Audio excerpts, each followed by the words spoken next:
presença ilustre nesse programa. Ilustre, competente, você sabe que teve uma polêmica a última vez, a entrevista sumiu do ar, eu acredito que dessa vez não vai acontecer. Daqui a pouco o Digão Raimundos e agora com vocês, Coppola. Coppola está aqui Coppola. hoje. Vamos bater um papo com ele. Teremos também o Digão do Raimundos, que daqui a pouco que vai estar aqui também. Os maiores. Fala, Copoleta. Prazer enorme estar aqui. Já tive a oportunidade, inclusive, de cumprimentar o Delari pelos recordes aí estabelecidos. Você está muito sério no seu programa. Estão falando que você está igual o Lula. Você está muito... Muita barba. Você está gostando? Eu acho que são momentos tensos, né? E isso acaba nos contagiando e transparecendo. Momento tenso que você fala o quê? O momento que a gente está vivendo? É o momento do país, com certeza. Com certeza. Eu acho que nós estamos diante aí de um daqueles períodos decisivos, né? Que não se trata mais de uma eleição, mas de uma geração, né? Que vai ser diretamente influenciada pelas decisões que o brasileiro tomar nas urnas daqui a algumas semanas. Então, obviamente, isso acaba tendo uma carga emocional. Você é novo, né, Coppola? Quantos anos você tem? Estou com 35. Mas esse ano eu faço 40, né? Porque ano de eleição a gente envelhece um pouquinho mais. Você tem. Ontem eu falei um negócio aqui, os caras ficaram bravos comigo. Eu falei, se eu sou jovem, eu vou embora. Isso aí é um absurdo. Desculpa, é tua opinião, mas você vai vazar. Não tá. Eu vou dizer uma coisa pra você. Eu vou dizer uma coisa pra você. Você tem 30 anos. Tá. Certo? Sim. Se ganhar o PT, vai virar socialista. Já é a plataforma dos caras. Sim. O Brasil tá ficando velho. Os aposentados já mexeram na aposentadoria dos velhos. Quem vai sustentar esses velhos? Vai ser o jovem. Por um tempo, né? Não, eu sei. O jovem que vai pagar a conta. O cara que tem 30 anos. Certo. Correto? Tô tentando a educação no Brasil é uma porcaria. Você vai concorrer com indiano. Você vai concorrer com os caras que são top, que são tudo qualificados. E cobra menos. O Brasil também... Você não vai ter trabalho. O que você vai fazer? Vai para o lugar para você ver o quanto você fica avulso também, se você não trabalha fora do país. O Emílio descreveu o maior perigo para uma nação subdesenvolvida. O que eu tô falando é o seguinte: envelhecer antes de enriquecer. Vai ser um país. É o que os caras ficam bravos. É o que os caras ficam bravos, porque o cara não vê lá na frente. Quem paga é quem tá aqui, quem é jovem. O velho não. Eu já sou velho. Já tá feito. Dane-se. Dane-se. Para mim, dane-se. Pros velhos, dane-se. É o cara. Tem que cobrar, fazer a reforma, precisa ter reforma tributária, a reforma política, o Código Penal, o Código Eleitoral, orçamentário, a federativa, tem que fazer tudo. Se não fizer, pega o passaporte e se manda, cara. Manda que vai ser país pobre, de velho, e você vai pagar a conta. Por isso você, jovem, vai pagar essa conta lá na frente. Por isso que a gente tinha que usar o ímpeto da juventude, a ousadia, a energia, justamente para pressionar e para se organizar, né, no sentido de promover essas mudanças. Uma coisa eu te falo, Emílio, houve um despertar político muito grande no país. Né? Hoje em dia as pessoas têm muito mais consciência dos problemas da nação, né? Tanto os problemas sistêmicos como os problemas políticos, e esse é um caminho sem volta. A partir do momento que você conhece a verdade liberta. Né? Isso é um ensinamento bíblico, mas também está na nossa poesia com o Renato Russo, né? Ele fala, só a verdade liberta. Uma música que se chama Perfeição, uma música muito bela, inclusive. E isso está corretíssimo. A partir do momento que você entende um pouquinho mais como a engrenagem está funcionando, né, como a engrenagem do sistema funciona, ninguém te tira esse conhecimento. Hoje e amanhã vai ser um testemunho disso. As pessoas estão muito mais conscientes. Quando que a gente imaginar no Brasil, né, vou citar só algumas coisas por cima. Pessoas indo para a rua pressionar pela reforma da Previdência. Que, aliás, foi o primeiro problema que foi... grande problema foi endereçado. Sim. Quando que nós íamos ver o Congresso Nacional baixar impostos de itens essenciais? Isso é uma coisa elementar, mas que ninguém cogitava. No Rio de Janeiro, pagava-se 34% de imposto sobre a gasolina. Hoje paga-se 17%. Né? Deveria ser mais baixo. A gente está falando de combustíveis, telecomunicações, de energia, tem medicamentos também. Tem alguns lugares em que medicamento ainda é tributado em 20%. Isso é um absurdo. Né?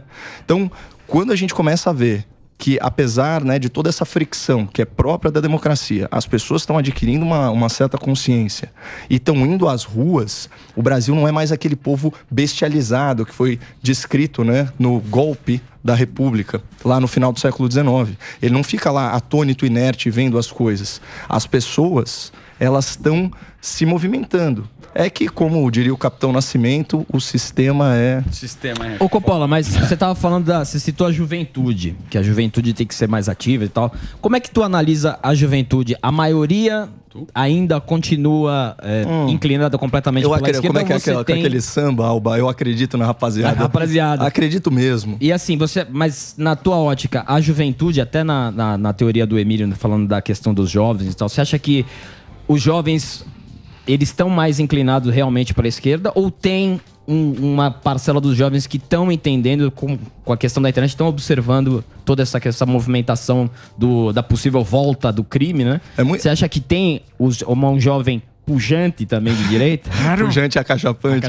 Olha, é o seguinte, é muito fácil a gente sentar no nosso pedestal de crítico, apontar o dedo para uma demografia e culpá-los pelos problemas. Se a juventude está tomando decisões erradas, foi por falta de liderança e por falha de comunicação das gerações anteriores. Então, se tem uma série de jovens que estão acreditando aí em narrativas e falsas promessas, é porque comunicadores como eu, estão falhando na sua missão de transmitir a verdade. É simples assim, porque o jovem, a índole dele, né, assim como da maioria do povo brasileiro, é uma índole absolutamente honesta. A maioria das pessoas são boas, né? E obviamente ele está se identificando com essas ideias, com essas promessas, com esses discursos, porque ele foi induzido a pensar que isso vai trazer o bem comum. E é muito difícil mesmo lutar contra o sistema. Quando a gente fala sistema, para não ficar uma coisa genérica, é só pensar. Maior emissora do país, já escolheu seu candidato. Jornal com maior circulação no país, já escolheu seu candidato. Revista, né, mais prestigiosa do país, já escolheu seu candidato. Os grandes bancos escolheram o seu candidato. Sistema financeiro escolheu o seu candidato. As elites, os oligopólios escolheram o seu candidato. Imagina você lutar contra tudo isso, né? Contra um discurso, inclusive, que é extremamente divisivo. O cara ele ataca a sua família. Ele quer jogar o jovem contra o idoso, ele quer jogar o filho contra o pai, ele quer provocar cisânia, né, no seio familiar. Ele vai estimular uma série de comportamentos que a gente sabe que são nocivos para a alma da pessoa. Então a gente está falando do quê? De vícios, né? A gente está falando de hedonismo, a gente está falando de vitimismo.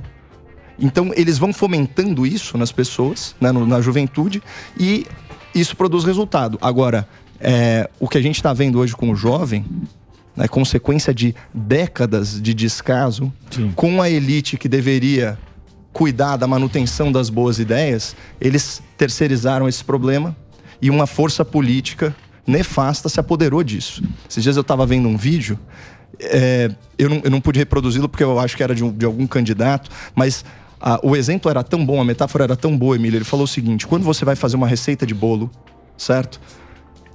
Você vai atrás de uma receita que funcione, obviamente. Sim.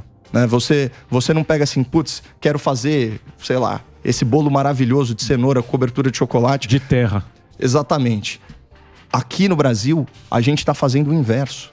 A gente está pegando uma receita que é sabidamente fracassada e está prestigiando ela. Isso confiando aí, obviamente, nos números das pesquisas eleitorais. A gente sabe que intervencionismo estatal não funciona. A gente sabe que você quebrar o império da lei e da ordem não funciona. A gente sabe que atender aos interesses dos criminosos e fomentar a impunidade não funciona. A gente sabe que colocar corruptos no poder não dá certo. E ainda assim, a gente está repetindo essa receita como se o bolo fosse ser diferente. Agora, você imagina a propaganda que está sendo incutida na cabeça das pessoas para que elas se orientem dessa forma. As pessoas, elas são vítimas de desinformação, elas não são culpadas. Né? Então a gente não pode alienar esse público. Ô Caio, ô bebida, tudo bom, bebida? Fugindo um pouco dessa coisa. Não, doutor. É o gordo repórter. É a primeira pergunta minha, o inferno. Veja hoje. Não, mas o Faustão tá terrível. Desde ontem eu não consigo fazer uma pergunta que vem o Faustão. Ó, o louco, bicho. Aí, olha lá o gordão passando. Ó, o gordão voando, galera. O MB Bola tá impossível. Eu queria te fazer uma pergunta, tem um tempo já, mas aí tem aquele pau, né? Aquele Leonardo. Eu queria saber, assim, a gente está nas eleições, a gente sabe como está a polarização, a gente sabe quais são os dois únicos caminhos, né? Sim. Na sua opinião, porque tudo, desde antes do Sérgio Moro, né? Agora tem a Simone Steppi, sempre se falou da terceira via. Na tua opinião...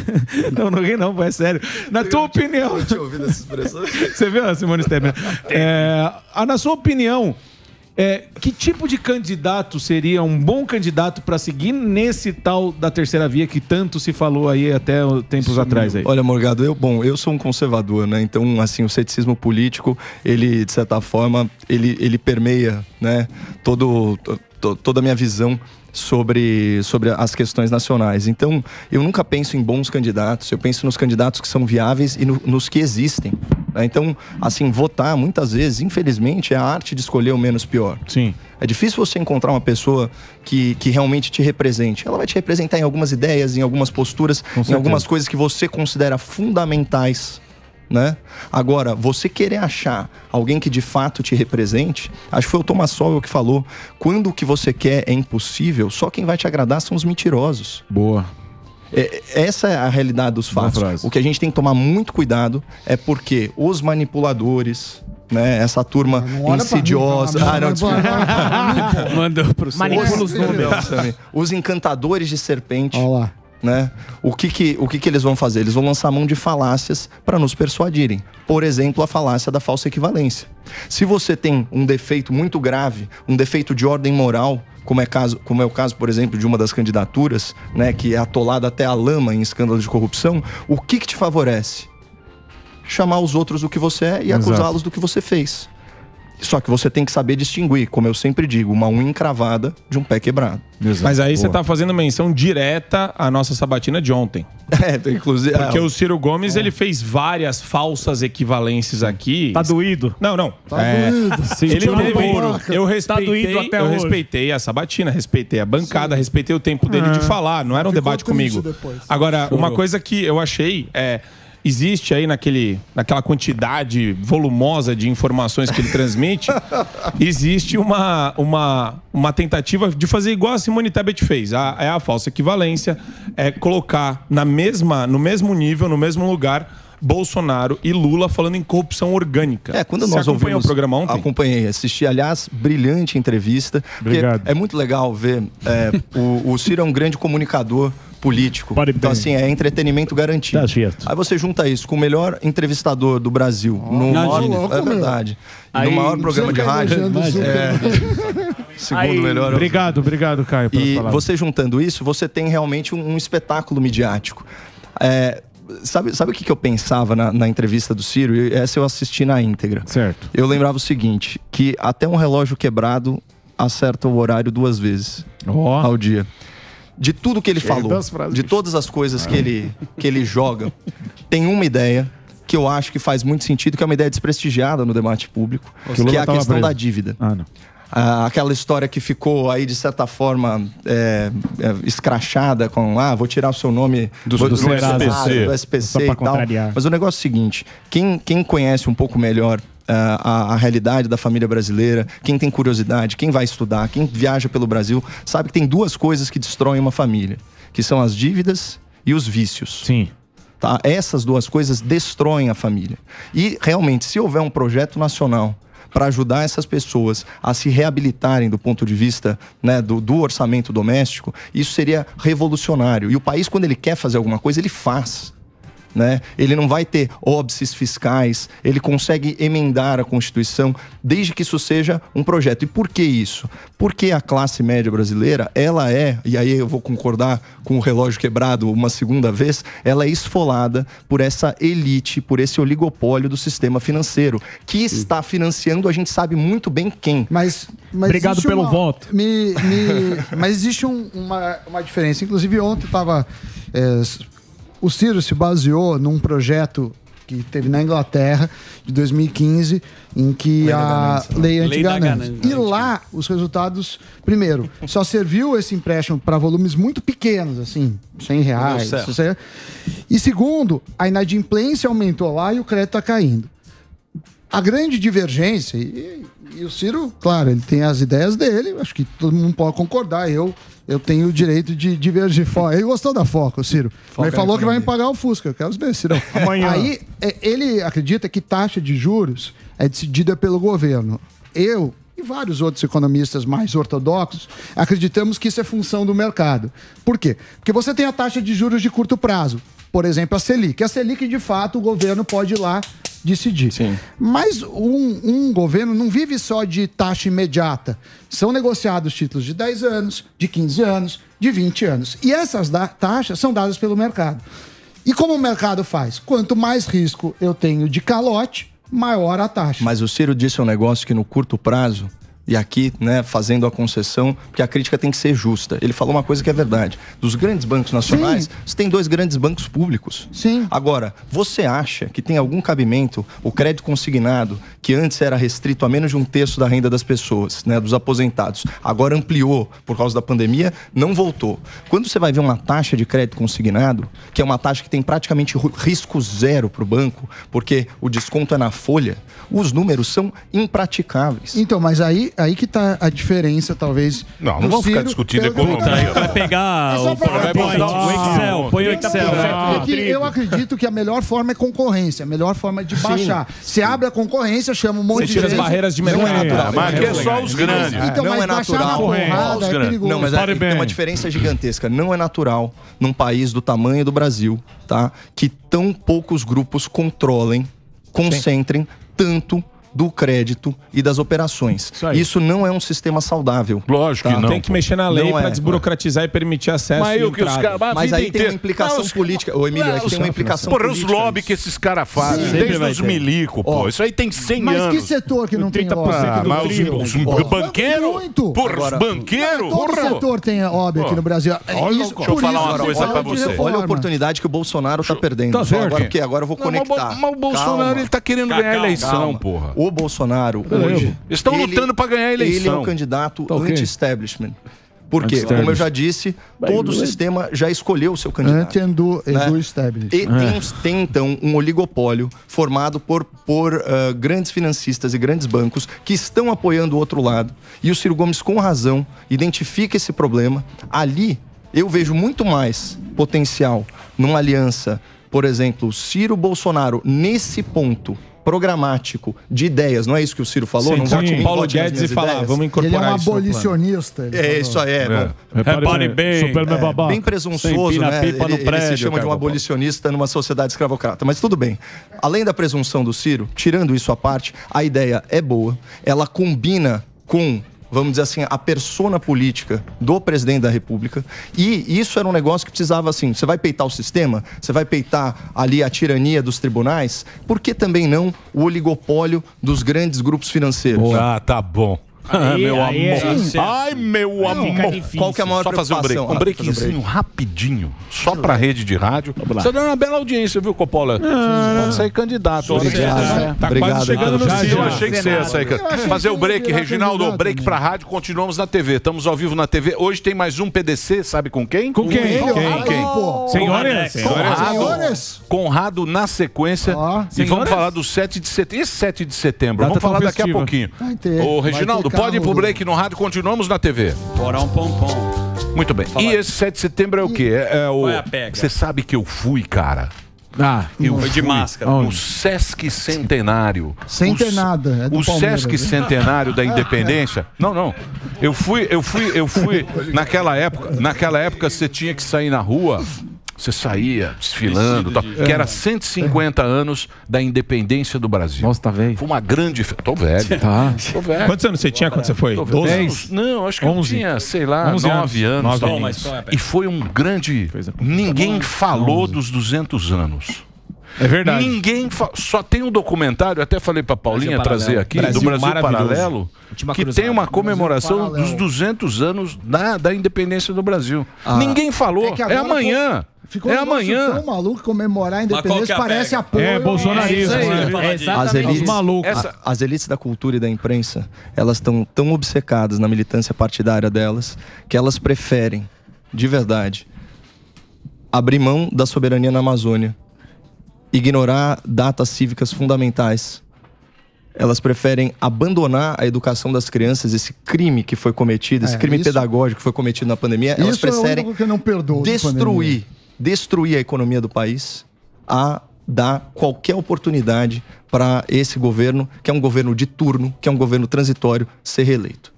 Essa é a realidade dos fatos. É por isso que a gente não ouve nada. Tem algumas iniciativas, já que você citou, porque eu sei, vai ter alguma coisa naquele canal da TV a cabo, o History Channel, vai falar alguma coisa sobre o lado B da história brasileira. Deve ser interessantíssimo, né? Com um historiador consagrado que não é alinhado politicamente conosco, mas ainda assim é muito talentoso. Ele tem um livro espetacular. Tô lendo o livro. O Peninha. Peninha. Puta livro.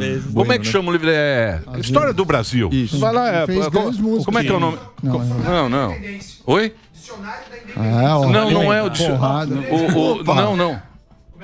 Presença ilustre. Não, é o da história do Brasil. É uma... Ele tem um programa de TV engraçado. Mas enlouqueceu, né? Todo mundo pode enlouquecer. Deixa eu te falar, o cara é bom. O cara é bom e o livro é bom. Eu liguei deixa o cara, ele não pensa igual você. Não é isso, o cara derreteu. Agora vai ficar brigando com todo mundo. Vamos voltar pro sério. Vamos voltar aqui. Essa manifestação, amanhã, é o quê? É 7 de setembro? Vai ter o desfile no Rio, que vai bastante gente, Brasília. Na Paulista vai ter? Quando eu fui analisar esse fenômeno do 7 de setembro, porque realmente é atípico, né? Eu acho que essa não vai ser uma manifestação, obviamente não vai ser uma manifestação apolítica, mas ela é apartidária. No sentido de que as pautas, elas estão muito mais relacionadas a ideias, né, do que propriamente a uma figura política. Como eu disse, ele é uma figura transitória. Ele representa, nesse momento, nesse tempo e espaço, essas ideias. E eu fiquei confuso mesmo, porque eu fui atrás. Esse é um movimento orgânico da sociedade, Emílio. Você pode ver, não é uma coisa convocada, não é uma coisa que se fala top-down, do tipo, olha, a gente está indo lá para a Avenida Paulista, ou para Copacabana, ou para a Esplanada dos Ministérios, para isso, e alguém falou, não, é um movimento orgânico da sociedade do tipo, vamos aproveitar essa data, né, para dar uma demonstração do quê? De patriotismo.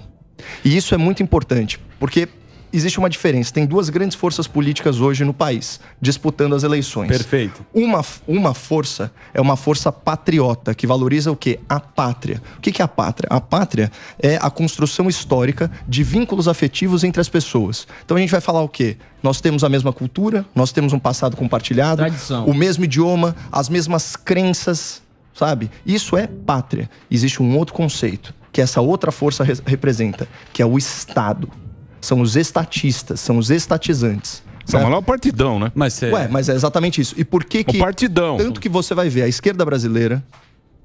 Olha, eu nunca ouvi um discurso da esquerda brasileira citando a palavra pátria. Não existe. Eles acreditam no Estado. A intervenção do Estado. A força no Estado. Qual foi a frase do Lula sobre a Covid? Lembra? Graças a Deus.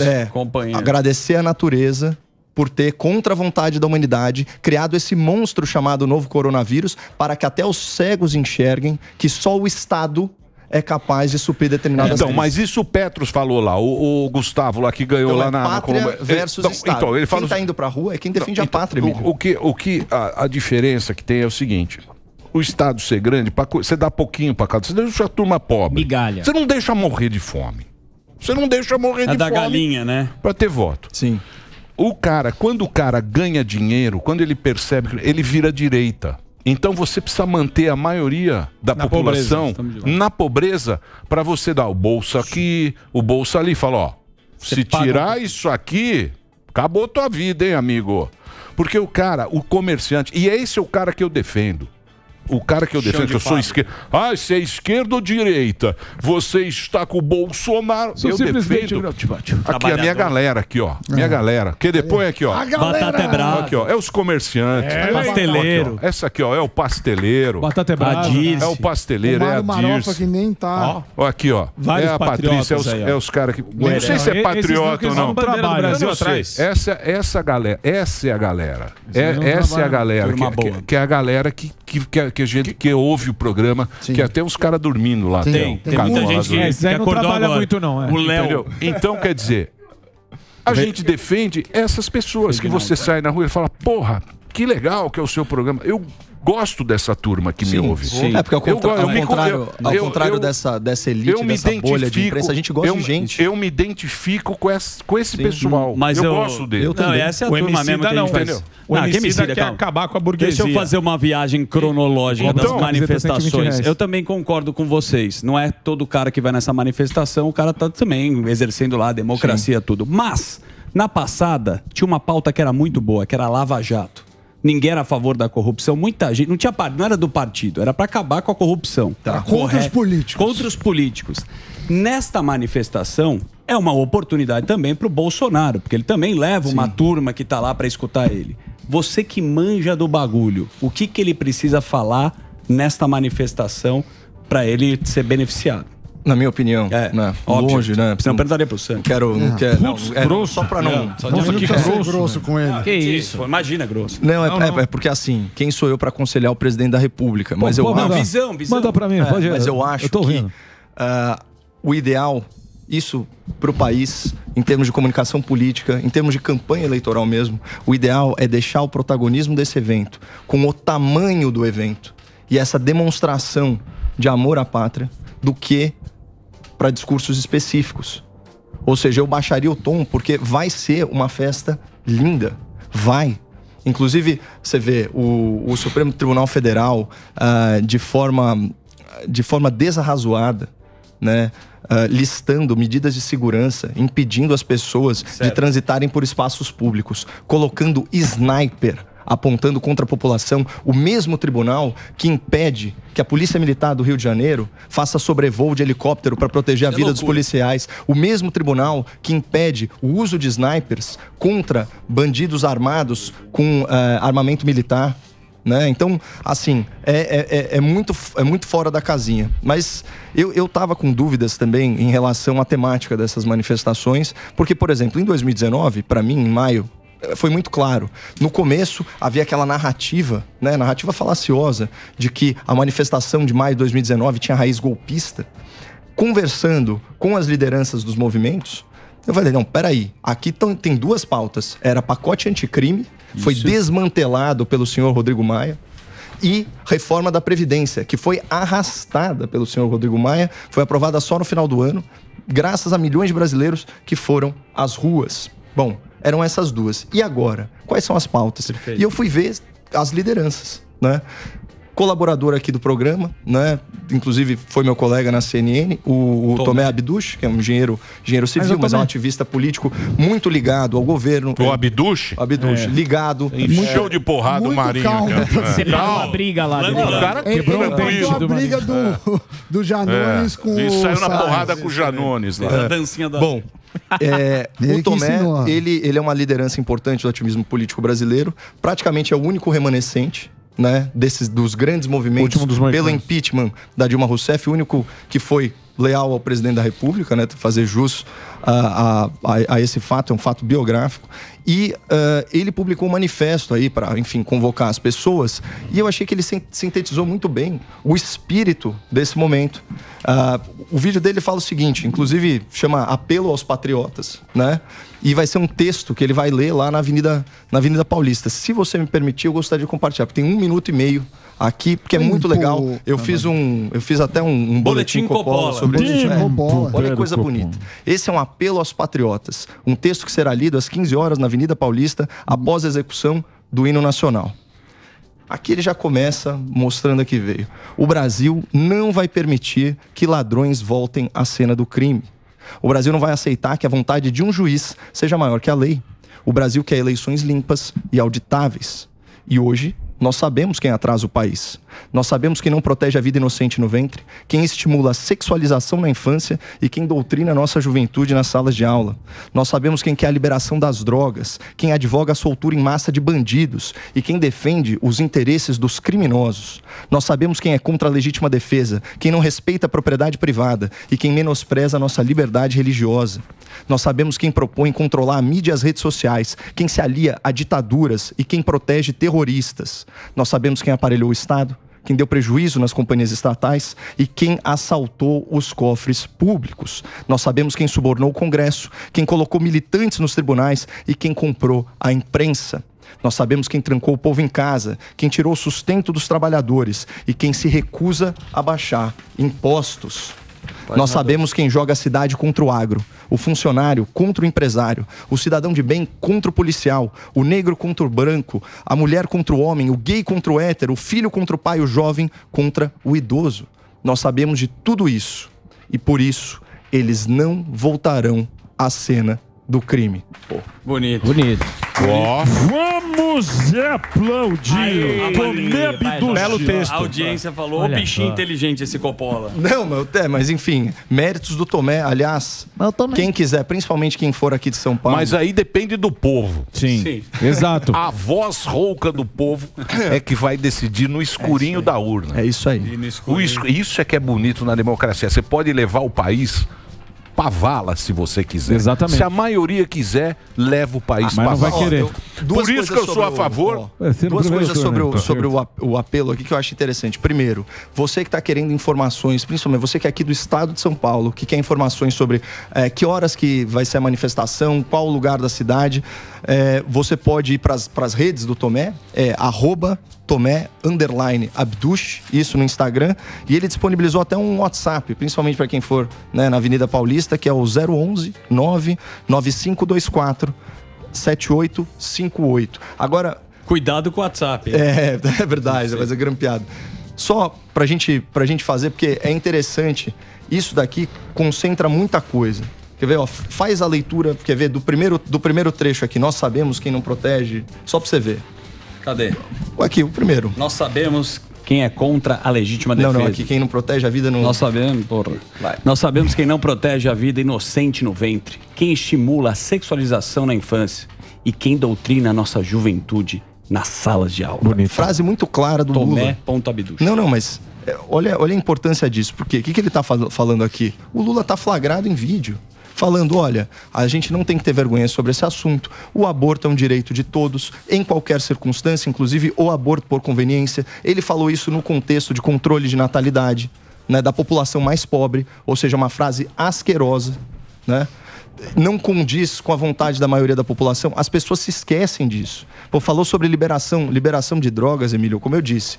2 problemas. Mas não é moral, né? Vícios. Você sabe. Vícios. O cara vai pra onde for, amigo. Onde o vento toca. É lógico. Mas o ponto é o seguinte: nós, como comunicadores, Emílio, a gente tem que fazer chegar no pai e na mãe de família o seguinte: o que é o PT hoje? O PT hoje faz qualquer coisa para agradar o sistema. Então, a cantora, muito famosa, a Anitta, em troca do apoio dela, ela grava um vídeo falando: Lula, eu estou te apoiando. Você não quer apoiar a legalização das drogas e da maconha? Ou seja, a gente está falando drogas num sentido bem amplo aqui, tá? Tô te apoiando. Você não apoia essa pauta? Passa 5 dias... Tá lá, isso foi manchete do site Poder 360, falando: Lula e PT estudam mudar os parâmetros do tráfico privilegiado. O que isso significa? Tráfico privilegiado é aquele com uma venda de uma quantidade pequena de drogas. Por que isso é sério? Porque esse é o tipo de tráfico realizado em porta de escola, na balada da molecada, esse tipo de coisa. Então, você tem uma força política atuando, Emílio, para tirar dezenas de milhares de gente mau caráter da cadeia, e estimulando a juventude a se perder nesse caminho que a gente sabe que não é legal. Então, o pai, a mãe de família, eles têm que estar cientes contra o que eles estão se colocando. Agora, que pai, que mãe de família que quer que o filho enverede por esse caminho? Nenhum.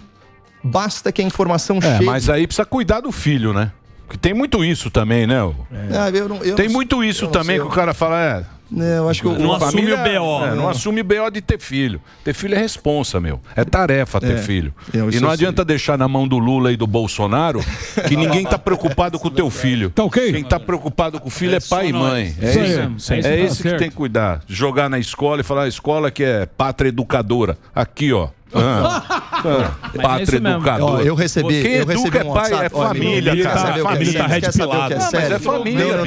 Mas o sistema não colabora. Eu recebi um WhatsApp aqui falando, não é uma informação verificada, fala assim, ó, ministro do Supremo Tribunal Federal, que já em voto decidiu que 1 quilo de entorpecente já constitui pequeno tráfico. 1 quilo? Esse mesmo não, mas não é, acho que não é certo. Esse mesmo ministro do Supremo Tribunal Federal já deu declaração pública. Sim, falando pública. Barroso. Isso. Deu declaração pública falando o seguinte: olha, eu não sou só a favor da descriminalização, como eu sou a favor da legalização da produção do comércio. Nossa. E não é só maconha, são as outras drogas também. Então, é essa a sociedade que a gente quer? Agora, quem colocou o doutor Luiz Roberto Barroso lá? Qual foi o grupo político que colocou? Porque as pessoas não estão atinando. O próximo presidente da República vai colocar pelo menos 2 ministros do STF. E se bobear, tem um que vai ser impedido. Porque as chances estão aumentando, porque ele está pisando no calo das pessoas. Chances boas. O STF está pisando no calo das pessoas. Ele está indo atrás de gente honesta. Está indo atrás de gente honesta, gente trabalhadora, gente Empresário, pô. Empresário. Ó, absurdo. Sérgio Reis. Indo atrás de empresário. Muito bem. Eu vou ter que encerrar esse nosso papo, porque o Digão vem aí. O Digão tá aí, já. Digão tá aí. Chegou às 7 horas da manhã. O Digão chegou aqui, ó. A gente bateu um papo com o Digão. Uma delícia ouvir o Coppola, né, Emílio? O Coppola fala bem, mas tá muito quietinho lá. Tá na miúda. Eles querem ver o Coppola debatendo. Você vai ver ele amanhã. A gente quer ver você debatendo aqui, ó. Lá com jantando deserto de ideias. Não, comigo ele não vai. Deserto. O Coppola era bom. Deserto. O Coppola E tem a questão... Dá show. É que ele tá... O Superman... a gente vai falar depois. O Superman começou agora, ele tá muito professor. E ele dá Obrigado, risinho de Coppola. deboche. Valeu, Emiliano. Obrigado. Muito bem.